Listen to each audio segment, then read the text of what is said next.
UP TET 2020 के लिए reasoning के महत्वपूर्ण 20 एमसीक्यू। आप एक बात ध्यान रखें, रीजनिंग का कोई भी टेस्ट आता है, कोई भी पेपर आप देने जाते हैं, रीजनिंग के क्वेश्चन आएंगे आपको, तो आपको सारे क्वेश्चन में आपको जो नोट्स के माध्यम से दूंगा सारे फंसेंगे, आपको बिल्कुल परेशान होना नहीं है। और भी अगर आपको एक्स्ट्रा जो आप करना चाहते हैं वो कमेंट्स कर देना, मैं सब कर दूंगा, आपको बिल्कुल परेशान नहीं होना। रीजनिंग, मैथ, जो भी आपके सब्जेक्ट में सारे 101% करा के दूंगा। इसलिए मैं शुरू करता हूं। किसी संकेत भाषा में यदि HENRY को JGPTA लिखा गया है तो कंट्री को कैसे लिखेंगे? आपको कुछ नहीं करना है, मीनिंग आप लिखिए, उसके नीचे दूसरी मीनिंग लिखिए। अब आपको जिसको हल करना है कंट्री, तो कंट्री में आप ये देखिए कि इस मीनिंग में Y जो है इसको A लिया है तो हमने A ले लिया, R को यहाँ T लिया गया है, T ले लिया, यहाँ N को P लिया है, हमने P ले लिया। अब आप ऑप्शन देख लीजिए तुरंत कि किस में क्या है। यहाँ देखिए आप A, यहाँ आप देखिए T और यहाँ पे आप देखिए P, तो अपना ये वाला ऑप्शन सही हो गया। इसी तरह दूसरा वाला क्वेश्चन देखिए, अगर रमन को 1 2 3 2 5 लिखा जाए और दिनेश को 6 7 5 8 4 9, तो HAMAM को किस तरह लिखा जाएगा? इसमें आपको कुछ नहीं करना है। आप रमन को देखिए 1 2 3 2 5 हमने लिख लिया, दिनेश को आपने नंबर दिया गया है 6 7 5 8 4 9 लिख लिया। अब इसी को देखिए, H कौन नंबर पे? 9, तो हमने 9 लिख लिया। A कौन सी नंबर पे? अपना दूसरा लिख लिया। M कौन सी नंबर पे? तीसरा लिख लिया। A दूसरे पे था, M तो हमारा आंसर कौन सा आएगा? ये वाला सही हो गया। तीसरे पे आइए, यदि F बराबर 6 और JOY बराबर 50 हो तो OBSERVE क्या होगा? कुछ नहीं करना है आपको दोस्तों।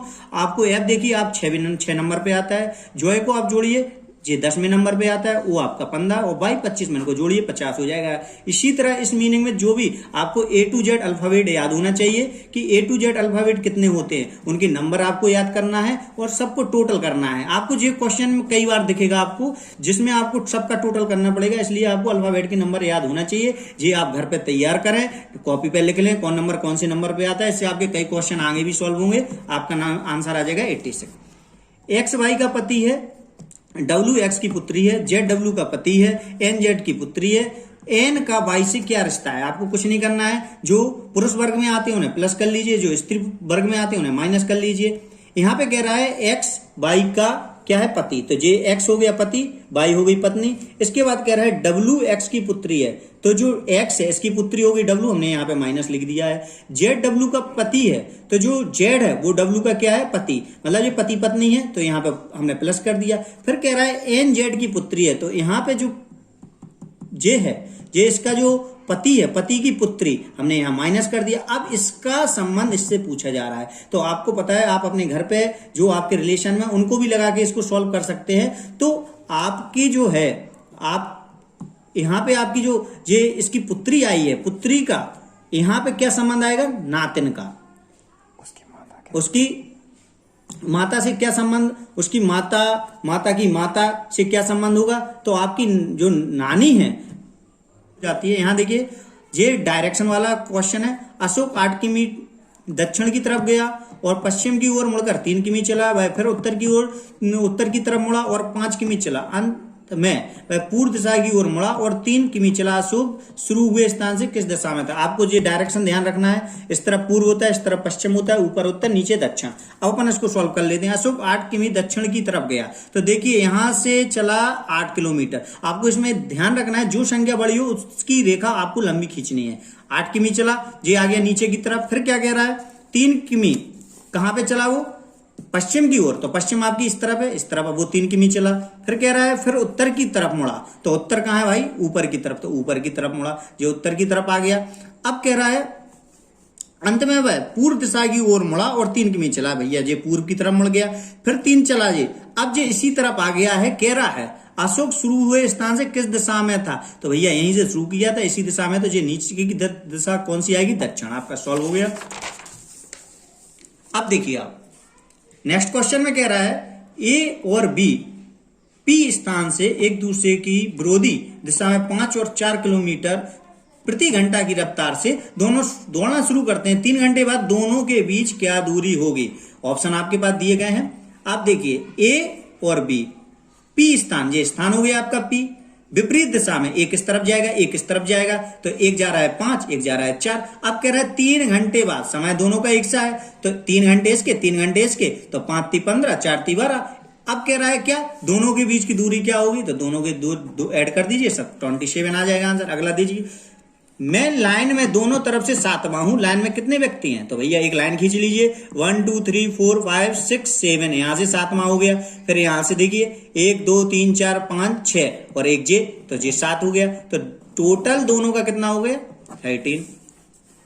पिता माता से 5 वर्ष बड़े हैं और माता की आयु भी लड़की से दुगनी है। लड़की की आयु अभी 10 वर्ष है, पिता की आयु पुत्री के जन्म के समय क्या थी। अब देखिए इसमें आपको कुछ नहीं देखना है, लड़की की आयु अभी 10 वर्ष है, आप ध्यान रखिए लड़की की आयु आप तुरंत लिखें 10 वर्ष है। इसके बाद दूसरा पॉइंट क्या कह रहा था, माता की आयु अभी लड़की से तिगनी है, तो माता की भैया तिगनी है, तो 10 का 3 तिगना, तो 30 हो गया। अब कह रहा है पापा की जो है पिता की 5 और है, तो 30 में 5 ऐड कर दो, 35 हो गया। अब कह रहा है पिता की आयु पुत्री के जन्म के समय क्या थी, तो भैया जब पुत्री का जन्म हुआ होगा उस टाइम पे, जब वो वर्तमान में भी 10 है, तो जब उसका जन्म हुआ होगा तो अभी जो पिता की उम्र है 35, इसमें 10 माइनस कर देंगे तो पिताजी की जन्म के समय की उम्र निकल आएगी, तो आपका 25 सही हो गया। इसके बाद कह रहा है यहाँ लिखा है 80, यहाँ 40 लिखा है, 20 लिखा है, यहाँ क्वेश्चन मार्क, यहाँ 5 लिखा हुआ है। कह रहा है यहाँ का नंबर निकालिए, तो ये तो बहुत सरल है, और अभी हम सरल लाए हैं, आपको बहुत ही टफ मिलेंगे, मीडियम मिलेंगे। आपकी रीजनिंग 100% हो जाएगी, आपकी मैथ 100% हो जाएगी। आपको जो सब्जेक्ट में दिक्कत है आप कमेंट लिखिए, आपका सारा 100% करके देंगे। यहाँ देखिए इसका दुगना कर दो, 5 दूनी 10, 10 का दुगना कर दो, 10 दूनी 20, 20 का दुगना कर दो 40, 40 का दुगना 80। यहाँ देखिए हमने लिख दिया है, सोल्व कर दिया, 5 दूनी 10, 10 दूनी 20, 20 दूनी 40 और 40 दूनी 80। तो यहाँ पे आपका आना है 10, तो यहाँ पे आपका ऑप्शन 10 सही हो गया। इसके बाद नेक्स्ट पे आइए, यहाँ पे लिखा है 13311910591। अब यहाँ का नंबर आपको निकालना है। अब आप तुरंत देखिए, देखो रीजनिंग में आपको सर पे दिमाग लगाना पड़ेगा, जोड़ घटाना गुणा सब। आप जब प्रैक्टिस करेंगे बुकों से तो आपकी बहुत स्पीड बढ़ जाएगी। यहाँ पे देखिए हमने यहाँ 133 में से 119 माइनस किए, तुरंत समझ में आ जाएगा 14। 119 में से 105 करेंगे 14, 105 में से 91 माइनस करेंगे 14। अब 91 में आप 14 फिर माइनस कर दीजिए, 77 आपका आंसर हो जाएगा, परफेक्ट। अब इसके बाद एक सर्कल आपको दिया गया है, यहाँ 27, 21, 15 लिखा हुआ है। अब आपको सॉल्व करना है, ऑप्शन दिए। आप कई लोग ऐसे करेंगे कि इनको काट देंगे, 3 नाम 27, 30 आते, 30 5 15। आपको कुछ नहीं करना है, तुरंत आप पेन उठाइए, 27 21 माइनस कीजिए, आपको पता लग जाएगा 6 होंगे। 21 में से 15 माइनस होंगे 6 होंगे, 15 में से फिर 6 माइनस कर दीजिए, 9 आपका आंसर, परफेक्ट। इस तरह अब एक क्वेश्चन आपका ये दिया है 93381, मतलब इनका क्या करेंगे 81 हो जाए, इनका क्या करेंगे 176 हो जाए, इनका क्या करें 455 हो जाए। तो कुछ नहीं करना है, दिमाग तो चली जाता है कि 93 कुछ गुणा भाग तो कुछ होगा, तो 9 3 जा 9 30 27, 27 दिया 81, 11 चौक 44, 11 चौक 44, 44 चौको 176, 13 सत्ते 91, 91 में क्या करना है, तो हमने भाई 13 सत्ते 91, 91 में 5 का गुणा कर देंगे तो 455 हो जाएगा।